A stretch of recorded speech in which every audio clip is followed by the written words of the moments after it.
Os primeiros passos do Evangelho no Brasil, texto bíblico em classe, está em 1 Pedro 3, 14 a 17. Porque é melhor sofrer por fazer o bem, se for esta a vontade de Deus, do que por fazer o mal.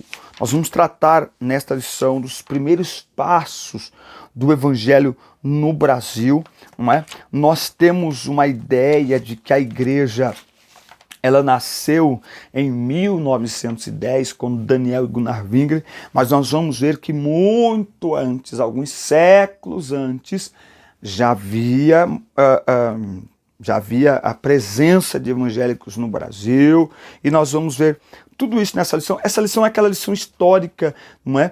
Então nós não vamos nos alongar muito, mas eu quero pedir a você que se inscreva no canal. Sou o professor Denis Pereira, conhecido também como Denão, atuo há mais de 20 anos com jovens e adolescentes. É um prazer ter você por aqui. Por favor, inscreva-se no canal, nos ajude a alcançar 20 mil inscritos, faça parte dessa comunidade já de quase 20 mil pessoas, que todas as semanas são edificadas, abençoadas, fortalecidas pela palavra de Deus. Isso é muito importante, e o YouTube, o Google olha e fala assim, esse canal é importante, vou divulgar ele para muito mais pessoas. Então, inscreva-se no canal, ative o sino de notificações aí no seu smartphone, faça um passeio turístico aqui pelo nosso canal e veja a vasta quantidade de conteúdo que temos para abençoar a tua vida, teu ministério, tua família, teus alunos, aqueles que você lidera, tá bom? Muito importante que você faça isso. Se inscreva no canal, comente também os nossos vídeos, fala pra gente de onde você assiste e como está aí nesse ano de pandemia, a escola dominical na sua igreja, na sua cidade. A irmã Clecivânia Maria comentou: glória a Deus, que ministração simples e singela, porém não deixando de ser altamente instrutivo e cheio do poder que é somente na palavra do Senhor. Muito obrigado pelo seu comentário. Não dá para ler o comentário de todos, mas louvamos a Deus pela família Souza, que também comenta, Elo Costa, que também comenta. A Elo Costa comenta algo legal, ela fala assim, ó, que bênção, sou aluna, mas sempre que assisto suas videoaulas, aprendo muito. Quando a professora fala, eu já falo o assunto todinho. Não sabe ela que eu assisto as suas videoaulas da EBD, ok? Muito bem, Antônio Galiza, lá de Bujaru, no Pará, ele fala da Assembleia de Deus Nova Aliança, Emanuele Duarte, enfim, muitas pessoas, M. Alves, Bacuri, Maranhão, pessoas de todo o Brasil comentando as nossas aulas. Comente você também, isso também fortalece o canal. Vamos então para a nossa lição, lembrando que na descrição dos vídeos tem todas as nossas redes sociais. Meu número de WhatsApp, 19994442831. Nesse WhatsApp nós temos grupos de professores da EBD. O link inclusive está aqui embaixo e tem um link também para você baixar material em PDF e abrir no seu smartphone. Bom, o protestantismo chegou ao Brasil pela primeira vez há mais de 450 anos.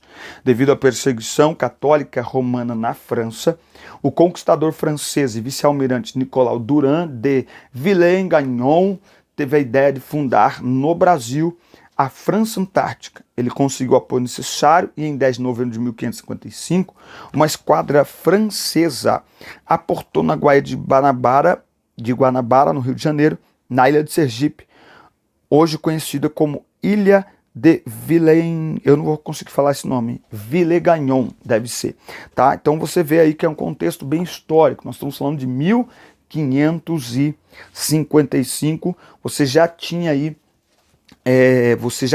presença de cristãos no Brasil. Deixa eu fazer aqui uma rápida pesquisa aqui, para deixar algo aqui para vocês, só para a gente colocar aqui. Como eu disse, né, nós temos aqui aquela ideia de que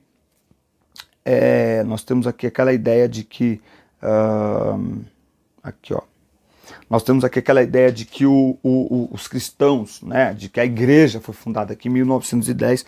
Na realidade, 1910 é o começo do trabalho das Assembleias de Deus, não é a partir daquele momento. Mas nós vamos ver aqui hoje que isso vem muito antes, tá?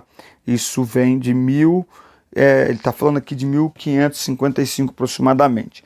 O primeiro culto evangélico em nosso país, que na época era conhecido como Terra de Veracruz, também foi o primeiro do continente americano. Esse culto não teve pastores nem igreja organizada, tá?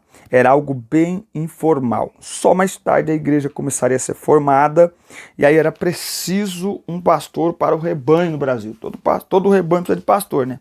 Vilém Gagnon resolveu então fazer um pedido ao reformador João Calvino, obreiros e homens que pudessem ajudá-lo em seu projeto.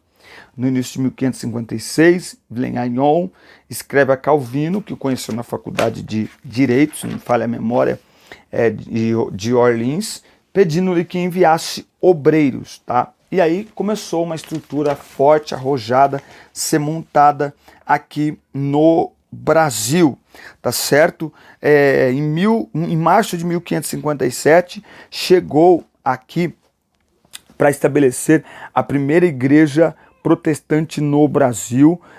800 soldados, 200 artesãos chegaram aqui.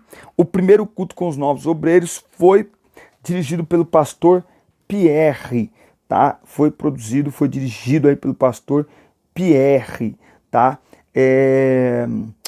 Este pastor, ele pregou com base no Salmo 27, 3 e 4. Os membros cantaram um hino como a letra do Salmo 5. O culto ocorreu lá na própria ilha, bem perto do continente. Enfim, a primeira ceia foi celebrada no domingo, dia 21 de março de 1557. Uma coisa muito importante que o subsídio histórico coloca aqui pouca gente sabe, mas muitas das mais importantes transformações sociais que o Brasil experimentou no final do século XIX foram provocadas pelos evangélicos brasileiros.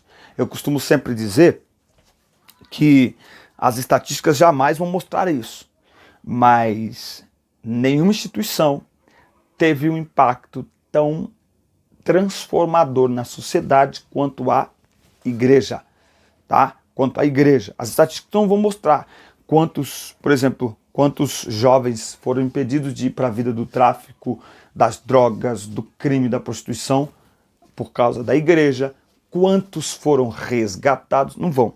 Aqui no século XIX, eu costumo sempre dizer isso como fato histórico, inclusive você pode pesquisar em qualquer site, que é a questão do abolicionismo, da escravatura no mundo e também no Brasil, que tem a ver com um cristão na Inglaterra chamado William Wilberforce, que lutou com todas as suas forças para que a Inglaterra parasse de comercializar escravos.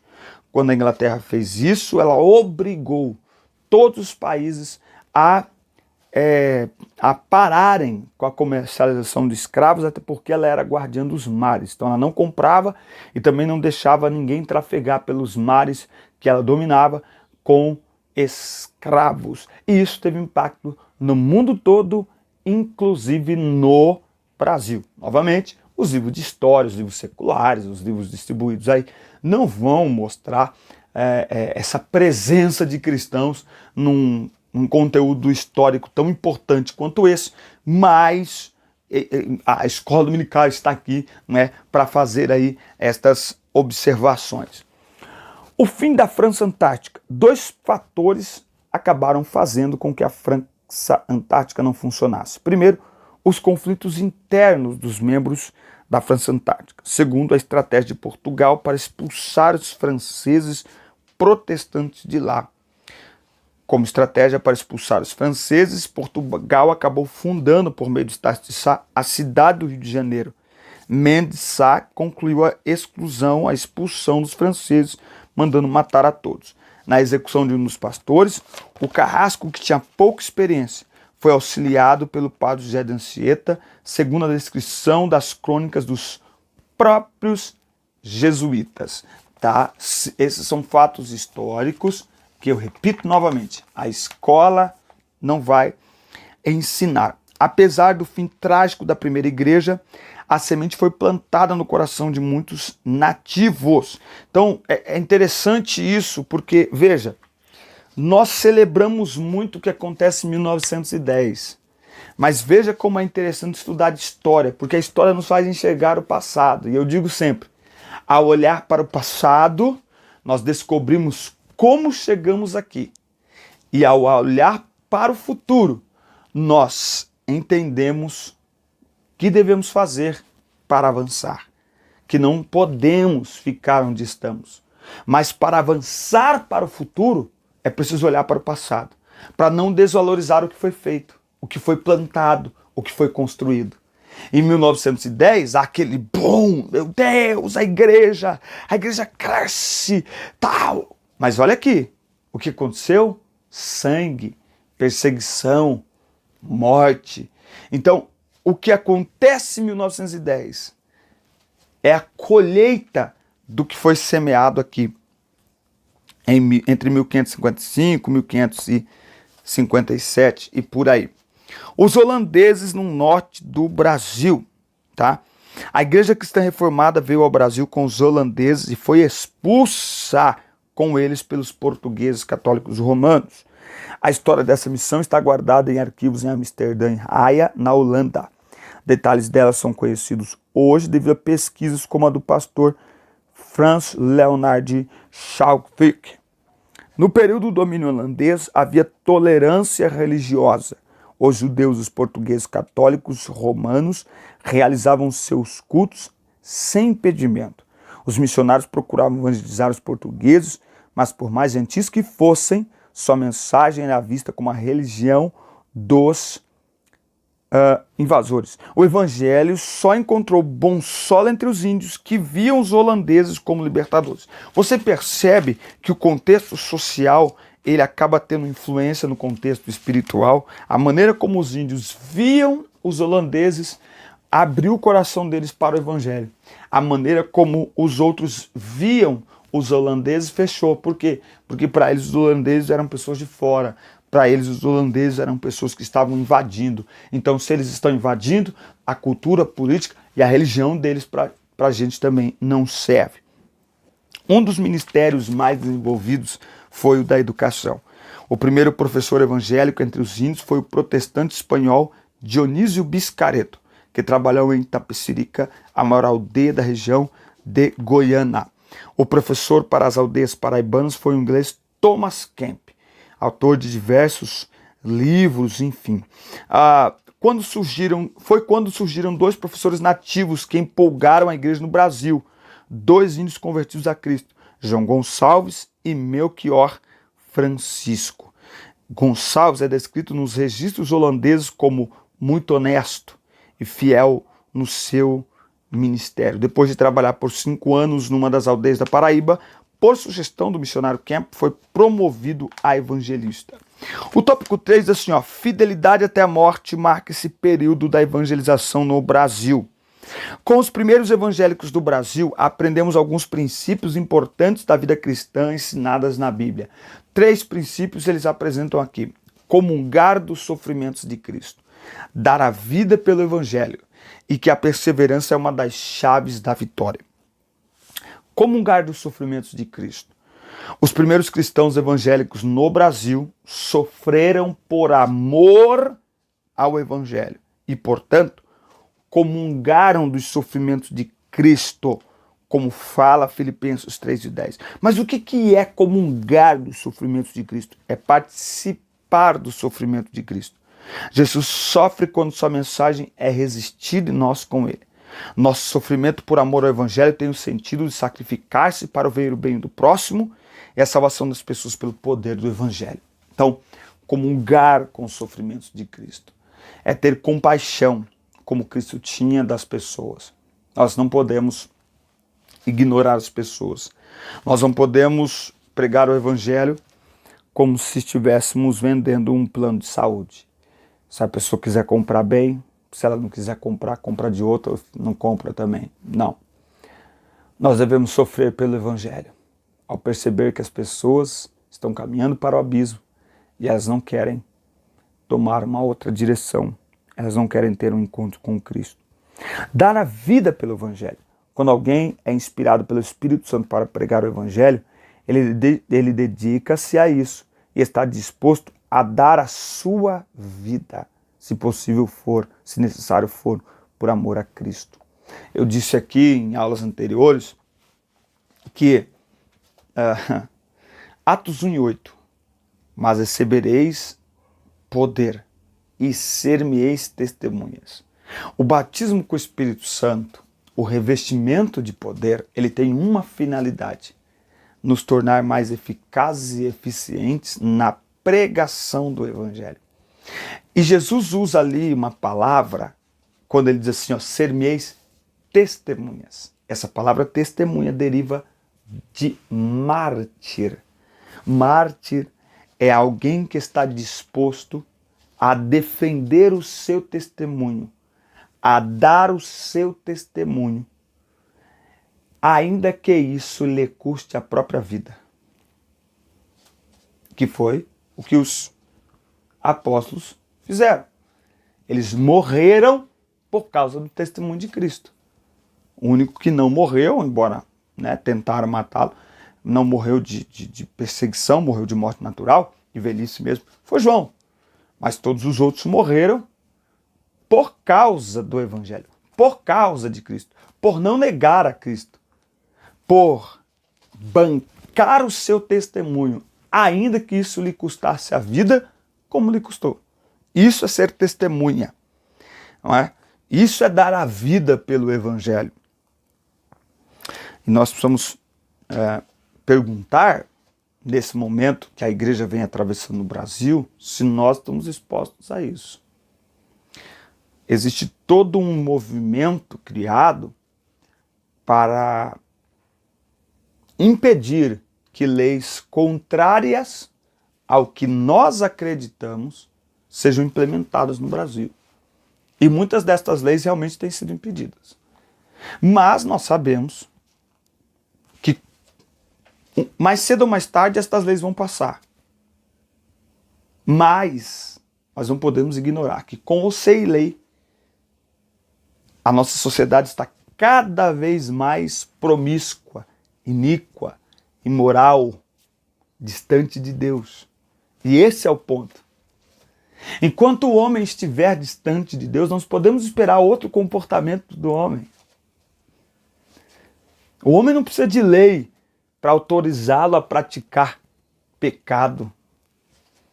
O homem sem Deus, ele peca para ver e vive para pecar. E o que é interessante é que estes homens não lutaram contra o império. Não lutaram contra o império. Leia sobre o avivamento chinês. Leia. Avivamento. Eles não lutaram contra o império, não lutam contra o império. Leia a história de qualquer avivamento. Nenhum avivamento foi feito com revolta da igreja contra o sistema. Não, não. Essa não é a nossa função. E é uma utopia esperar comportamento diferente de quem nasceu de novo, de quem não tem Jesus como Senhor de sua vida. É um exagero, é uma maluquice. Que Deus nos guarde. Perseverança é uma das chaves da vitória. Os primeiros cristãos evangélicos no Brasil morreram martirizados, mas a mensagem foi semeada e anos depois seu esforço não pareceu em vão. No século XIX, as portas para o evangelho no Brasil foram se abrindo. Devemos ser perseverantes e obedientes à chamada de Deus para as nossas vidas, como o apóstolo Paulo. Provavelmente estas pessoas que morreram, que foram perseguidas no século XVI, no século XV, elas não tinham ideia do que aquelas poucas sementes iriam produzir. Mas a eternidade há de revelar quantos milhares e milhares foram e continuam sendo alcançados pela palavra de Deus na nossa nação e através da nossa nação para todo mundo, como fruto, como resultado destas primeiras sementes que foram plantadas. Esta é uma lição para você pedir aos seus alunos, por exemplo, para fazer pesquisa. Pesquisa sobre que tipo de contribuição social e política a igreja deu para o Brasil e ela pode continuar dando para o Brasil.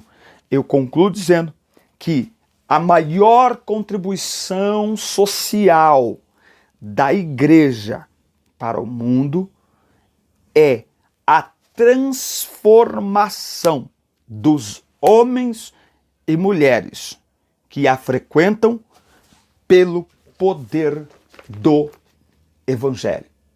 O Evangelho muda o mentiroso em alguém verdadeiro. O Evangelho tira o poder dos vícios. Só o Evangelho. O Evangelho tira o engano. O Evangelho neutraliza a fofoca, a contenda, a falsidade. O Evangelho rebenta com tudo isso. O Evangelho tira a grosseria, a violência, a agressividade. O Evangelho faz isso. E a única instituição que é a ferramenta de Deus para promover pelo Evangelho essa contribuição que a sociedade tanto precisa é a igreja. Por isso, a ferramenta de trabalho da igreja não é a política, é a palavra de Deus. Que Deus abençoe sua vida, que Deus abençoe sua casa, sua família, seus negócios. Forte abraço. Deus abençoe você, fiquem na paz, fiquem com Deus e até a próxima aula.